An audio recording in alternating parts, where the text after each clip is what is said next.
কোরআনুল কারীমের ভেতর একটি সূরা আছে, যে সূরাটির নাম হচ্ছে সূরাতুল লাহাব। এই সূরাটি দিয়েই আপনি কিন্তু বড় বড় শত্রুকে দমন করতে পারবেন। এই সূরাটির মাধ্যমে আপনার যত বড় শত্রু আছে, গোপনে আর প্রকাশ্য, আপনার কাছের শত্রু হোক দূরের শত্রু হোক, রব্বুল আলামিন ও সমস্ত শত্রুকে দমন করে ফেলবেন যদি সূরাতুল লাহাবের সঠিক নিয়মে আমল করতে পারেন। আপনার পেছনে যদি শত্রু থাকে, আমি আপনাকে বলছি একটু সবর করতে হবে। যদি শত্রুকে দমন করতে চান, সত্যি সত্যি যদি আপনি শত্রুকে নিঃশেষ করে দিতে চান, দুনিয়াতে যেন সে উঁচু করে দাঁড়াইতে না পারে, সেরকম যদি শিক্ষা আপনি শত্রুকে দিতে চান, আমি আপনাকে বলছি একটু সবর করে ভিডিওটা আপনি দেখতে থাকুন। আপনার পেছনে যদি শত্রু থাকে আর কি, প্রিয় দর্শক, এমনভাবে সোজা করে ফেলবেন শত্রুকে রব্বুল আলামিন, আপনি কল্পনায় আনতে পারবেন না, আপনি ভাবতেও পারবেন না যে শত্রুকে আল্লাহ তাআলা এমনভাবে দমন করতে পারে, যে কোরআনুল কারীমের ভেতরে এত শক্তি আছে। আমি আপনাকে সেরকম কিছু কথা বলে আমলটি শিখিয়ে দিয়ে ভিডিওটি শেষ করার চেষ্টা করব। আর যদি অমনোযোগী থাকেন, কিচ্ছু বুঝবেন না, আপনার শত্রু আপনাকে নিঃশেষ করে দিবে, শেষ করে ফেলবে, আপনি কিচ্ছু করতে পারবেন না। একটু সবর করেন, মনোযোগ সহকারে ভিডিওটি দেখতেই থাকুন শুরু থেকে শেষ অবধি। আর হ্যাঁ, এরকম নিত্য নতুন যদি ইসলামিক গুরুত্বপূর্ণ আমলের ভিডিও আপনি সবসময় পেতে চান, এখনই একটি লাইক করে ফেলুন, চ্যানেলটি সাবস্ক্রাইব করে অল নোটিফিকেশন অন করে ফেলুন। আমি যখনই ভিডিও আপলোড করব সবার আগে যেন আপনি পেয়ে যান। সম্মানিত দিনী ভাই বোন, শত্রু থাকবেন এটা হতে পারে না। শত্রু থাকবে। আপনার শরীরে রক্ত আছে, আমার শরীরে রক্ত আছে, আমাদেরকে মাটি দিয়ে তৈরি করেছে, এটা স্বাভাবিক। শত্রু থাকবেই। কিছু মানুষ ওপেনলি আমাদেরকে ক্ষতি করার চেষ্টা করে, আর কিছু মানুষ আমাদেরকে গোপনে ক্ষতি করার চেষ্টা করে। এক কথায়, কোনো না কোনো মানুষ আপনার পেছনে লেগে থাকবে। আপনার ভালো তারা দেখতে পারে না, আপনি ভালো থাকবেন তাদের সহ্য হয় না, আপনি একটু ভালো খাবেন তাদের সহ্য হবে না। আপনি দেখবেন ভালো একটা চাকরি করেন, মোটামুটি একটা ইনকাম করেন, আপনার কাছের মানুষগুলোকেই আপনি দেখতে পাবেন তারা আপনাকে ধীরে ধীরে ধ্বংস করে দেওয়ার জন্য প্রচেষ্টা চালিয়ে যাচ্ছে। কাছের মানুষগুলোর অবস্থা ওইরকমই দেখবেন আপনি, কসম খোদা, কাছের মানুষগুলোকে আপনি দেখবেন ওইরকমই। এজন্য শত্রু থাকলে টেনশন করার কোনো কারণ নাই। কোরআনুল কারীমের আয়াত রব্বুল আলামিন স্পষ্টভাবে বলে দিয়েছেন, কুল ইয়া ইবাদিয়াল্লাযীনা আসরাফু আলা আনফুসিহিম লা তাকনাতু মির রাহমাতিল্লাহ।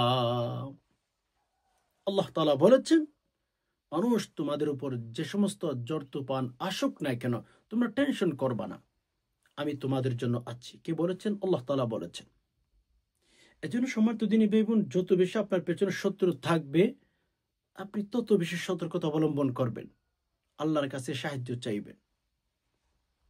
কেননা যারা বলেন ওয়ামান ইয়াতাওয়াক্কাল আলাল্লাহ ফাহুয়া হাসবু, যারা বলেন আমার আল্লাহ আমার জন্য যথেষ্ট হয়ে গেছে, দেখবেন আপনার জন্য আল্লাহ যথেষ্ট হয়ে গেছে।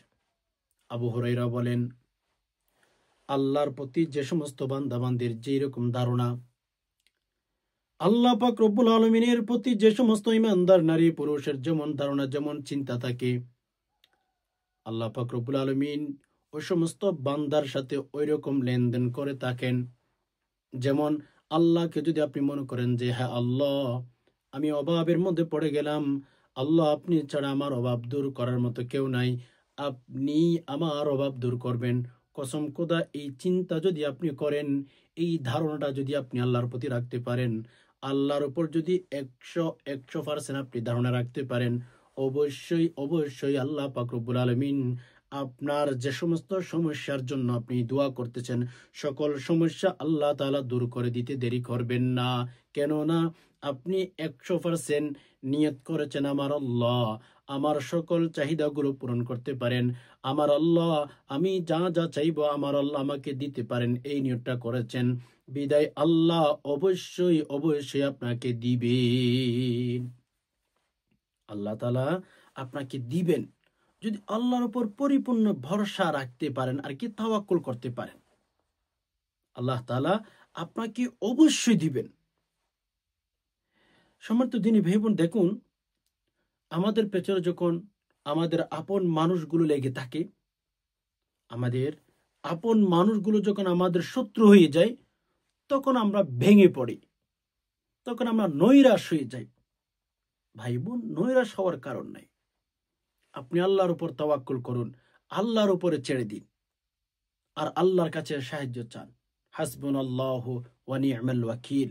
আমার আল্লাহ আমার দায়িত্বশীল হিসাবে, আমাকে দেখাশোনাকারী হিসাবে আমার আল্লাহ আমার জন্য যথেষ্ট। শত্রু থাকবে, এটা ছিল সত্য কথা। তবে আপনি আল্লাহর কাছে সাহায্য চাইবার চেষ্টা করবেন, আল্লাহর কাছে দোয়া করার চেষ্টা করবেন। কেননা মাল্লাহুল মাওলা ফালাহুল কুল। আপনি দেখবেন ডানে বামে সামনে পেছনে অনেক অনেক শত্রু তৈরি হয়ে গেছে। ওই সময়ের মধ্যে যদি আল্লাহর কাছে চাইতে পারেন, আল্লাহ পাক রব্বুল আলামিন শত্রুকে দমন করতে দেরি করবেন না, যে কোনো সময়। রাসূলুল্লাহ সাল্লাল্লাহু আলাইহি সাল্লামের কথা হচ্ছে, আম্মা জান আয়েশা রাদিয়াল্লাহু তাআলা আনহা বর্ণনা করেছেন, হে দুনিয়ার জগতের মানুষ, নবীজি বলেছেন, তোমাদের জীবনে যা যা প্রয়োজন তোমরা সব কিছু আল্লাহর কাছে চাইতে পারো। আম্মা জান আয়েশা রাদিয়াল্লাহু তাআলা আনহা বর্ণনা করেন, এমনকি তোমাদের যদি একটা স্যান্ডেলের ফিতারও প্রয়োজন হয়, ওইটাও তোমরা আল্লাহর কাছে চাইতে পারো। একটা স্যান্ডেলের ফিতারও যদি প্রয়োজন হয়, ওইটাও আমরা আল্লাহর কাছে চাইতে পারি। আমরা অনেক ভাই বোন আছে, আমরা মনে করি আল্লাহর কাছে আমরা আমাদের একটা আইফোনের প্রয়োজন, আইফোনের জন্য দোয়া করতে পারি। আমার একটা কোটি কোটি টাকার গাড়ির প্রয়োজন, সেটার জন্য আল্লাহর কাছে দোয়া করতে পারি। এই যে বড় বড় জিনিসের জন্য আল্লাহর কাছে দোয়া করতে পারি, এটা আমরা অনেকে মনে করে থাকি। বাট এটা আমাদের চিন্তা সম্পূর্ণ ভুল। আপনি আমি আল্লাহর কাছে যে কোনো জিনিসের জন্য দোয়া করতে পারি, ছোট থেকে ছোট। যেমন আম্মা জান আয়েশা রাদিয়াল্লাহু তাআলা আনহার একটা কথা আপনাকে বললাম। উনি বলেছেন, তোমাদের যদি স্যান্ডেলের ফিতারও প্রয়োজন হয়, সেটাও তোমরা রবের কাছে দোয়া করো, রব তোমাদেরকে ব্যবস্থা করে দিবেন। সুবহানাল্লাহ। ঈমান কতটুকু থাকলে এই কথা বলতে পারে? এক ব্যক্তির মাথায় খুশকি হয়েছে, তো স্বাভাবিক আমাদের মাথায় যদি খুশকি হয়, আমরা আল্লাহর কাছে দোয়া করি। আমরা আল্লাহর কাছে দোয়া করি? করি না তো। খুশকি হইলে দোকানে যাবেন, শ্যাম্পু কিনে আনবেন, একটু ইউজ করবেন, ভালো হয়ে যাবে। এটাই তো আপনার আমার নিয়ম, তাই না? এক ব্যক্তি মুনাজাত করতেছেন, আল্লাহ আমার খুশকিগুলো আপনি ভালো করে দিন। সুবহানাল্লাহ। চিন্তা করেন, ঈমান, ঈমান অমূল্য ধন, ও মেরে দোস্ত করিও যতন। আজকে আমরা ঈমান হারা হয়ে যাচ্ছি, আজকে আমরা ঈমান হারা হয়ে যাচ্ছি। ওই বুজুর্গ আল্লাহর কাছে দোয়া করতেছেন, আল্লাহ আমার মাথার মধ্যে খুশকি হয়েছে, আমার মাথার খুশকিগুলো আপনি ভালো করে দিন। যেই কথার সেই কাজ। ওই ব্যক্তি দোয়া করতে দেরি হয়েছে, মৃত্যু পর্যন্ত ওই ব্যক্তির মাথার মধ্যে আর খুশকি হয় নাই। সুবহানাল্লাহি ওয়া বিহামদি।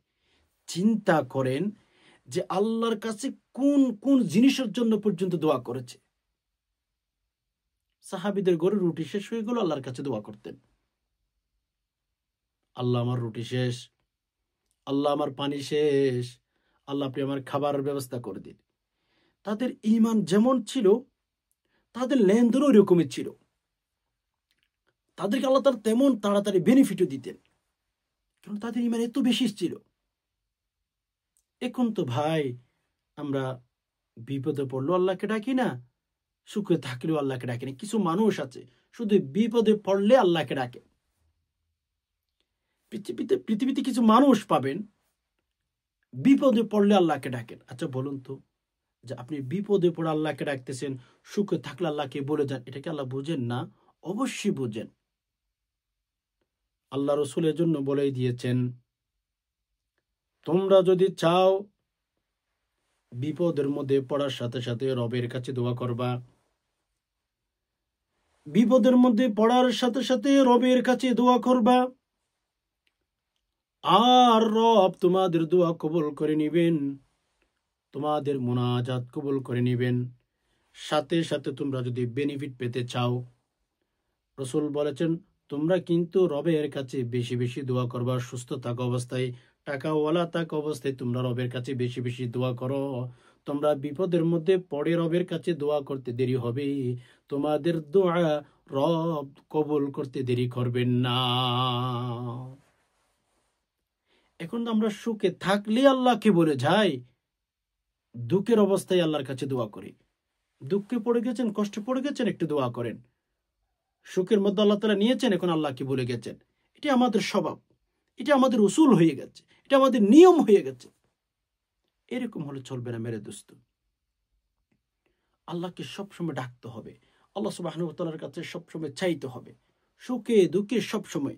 কেননা আপনি সুখে থাইকা আল্লাহর কাছে দোয়া করলে আল্লাহ কবুল করবেন। আল্লাহ বলবেন যে বান্দা, তুই এখন এত সুখী আছিস, এরপর আমাকে বলতেছিস না, যা বান্দা, তোর সকল চাহিদা আমি আল্লাহ পূরণ করে দিলাম।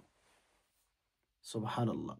এজন্য যাই হোক সম্মানিত দিনী ভাই বোন, যখন আপনার পেছনে অনেক শত্রু হয়ে যাবে, দেখবেন পৃথিবীর ইতিহাস যারাই লেখালেখি করে তারা বলে আপন মানুষগুলো কিন্তু শত্রুর তালিকায় বেশি থাকে। অথচ আপনি চিন্তা করে দেখুন, মোবাইলের ব্লক লিস্ট তৈরি করেছিল অপরিচিত ব্যক্তির জন্য। আজকে কিন্তু বেশিরভাগ ব্লক লিস্টে যান, চেক করেন আপনার মোবাইলের, পরিচিত মানুষগুলো কিন্তু ব্লক লিস্টে চলে গেছে। সম্পূর্ণ উল্টা হয়ে গেছে, আমাদের সমাজ সম্পূর্ণ উল্টা হয়ে গেছে। আপনার কাছের মানুষগুলো আপনাকে ক্ষতি করার চেষ্টা করবে। তো যাই হোক, আপনার কাছের হতে পারে, দূরের হতে পারে, যদি আপনার পেছনে শত্রু থাকে, আপনাকে যদি ক্ষতি করার চেষ্টা করে, সে সময় আমলটি করার চেষ্টা করবেন। কিভাবে করবেন? আমি যেভাবে বলে দিচ্ছি ওইভাবে করবেন। ধরুন আপনার শত্রু অনেক বড়, অনেক শক্তিশালী, অনেক ক্ষমতাশীল, কি করবেন তখন? তখন বাজার থেকে 7টি মরিচ, একেবারে সুন্দর শুকনো 7টি মরিচ আনবেন, যেগুলো বাজার সবচেয়ে ভালো মরিচ। আনার পরেই আপনি উজু করবেন, নামাজের জন্য যেভাবে উজু করেন উজু করে নেবেন ভালোভাবে। উজু করার পরে কিবলামুখী হয়ে বসবেন। যদি পারেন 2 রাকাত সালাতুল হাজত নামাজ পড়লে বেস্ট, ভালো হয়। যদি না পারেন কোনো সমস্যা নেই, তবে কিবলামুখী হয়ে বসে 11 বার দুরূদ শরীফ পাঠ করবেন। আল্লাহুম্মা সাল্লি আলা মুহাম্মদ সাল্লাল্লাহু আলাইহি ওয়াসাল্লাম, আল্লাহুম্মা সাল্লি আলা মুহাম্মদ সাল্লাল্লাহু আলাইহি ওয়াসাল্লাম, আল্লাহুম্মা সাল্লি আলা মুহাম্মদ সাল্লাল্লাহু আলাইহি ওয়াসাল্লাম।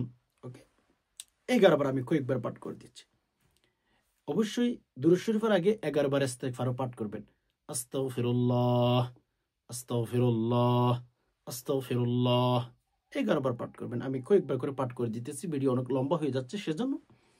এরপরে 11 বার সূরাতুল লাহাব তেলাওয়াত করবেন সহিহ শুদ্ধ করে, এভাবে বিসমিল্লাহির রহমানির রহিম, তাব্বাত ইয়াদা আবি লাহাবিন ওয়া তাব, মা আগনা আনহু মালুহু ওয়া মা কাসাব, سيصلى نارا ذات لهب وامرأته حمالة الحطب في جيدها حبل من مسد। সহিহ শুদ্ধ করে 11 বার পাঠ করবেন। এরপরে শেষে আবার 11 বার দুরূদ শরীফ পাঠ করবেন। এখন আমার শেখানো পদ্ধতিতে আপনি আমলটি কমপ্লিট করে ফেলেছেন। ওই যে শুকনো মরিচ যে 7টি নিয়েছেন, ওখানে 11টি ফু দিবেন, এভাবে ফু দিবেন। ফু দেওয়ার পরে প্রত্যেক দিন একই টাইমে, ফজর নামাজের পর হোক, মাগরিবের নামাজের পর হোক, যেই দিন একটা মরিচ আপনি আগুনের মধ্যে জ্বালাবেন, প্রত্যেক দিন একই টাইমে 7 দিনে 7টা মরিচ জ্বালাবেন। আল্লাহ তাআলাকে বলবেন, আল্লাহ অমুক ব্যক্তি আমার ক্ষতি করার চেষ্টা করতেছে, অমুক ওর সন্তান অমুক, আল্লাহ আপনি তাকে শাস্তি করে দিন, তাকে বিচার করে দিন, আল্লাহ সেজন্য আমার ক্ষতি করতে না পারে। এভাবে একই সময় 7 দিনে আগুনের মধ্যমরিচগুলো পুড়ে দেখুন, ইনশাআল্লাহ অনেক বেশি বেনিফিট আল্লাহ তাআলা আপনাকে দিবেন, শত্রু সোজা হয়ে দাঁড়াইতে পারবেন ইনশাআল্লাহ। আশা করি বিষয়টি বুঝতে পেরেছেন। রব্বুল আলামিনের কাছে দোয়া করি, আল্লাহ আপনি আমাদের সবাইকে সকল প্রকার শত্রুর ক্ষতি থেকে হেফাজত করুন। আল্লাহ আমাদের মনের আশাগুলো পূরণ করে দিন। আল্লাহ আপনি আমাদের সংসার শান্তি দান করুন। আল্লাহ স্বামী স্ত্রীর মিল, মহব্বত, ভালোবাসা, হৃদ্যত সম্পর্ক বৃদ্ধি করে দিন। আমিন। আজকে পর্যন্ত দেখা হবে না কোন ইসলামিক ভিডিওতে, ততক্ষণ পর্যন্ত আল্লাহ সুবহানাহু ওয়া তাআলা আমাদের সবাইকে ভালো রাখুন, সুস্থ রাখুন। আমিন। আসসালামু আলাইকুম ওয়া রাহমাতুল্লাহি ওয়া বারাকাতুহু।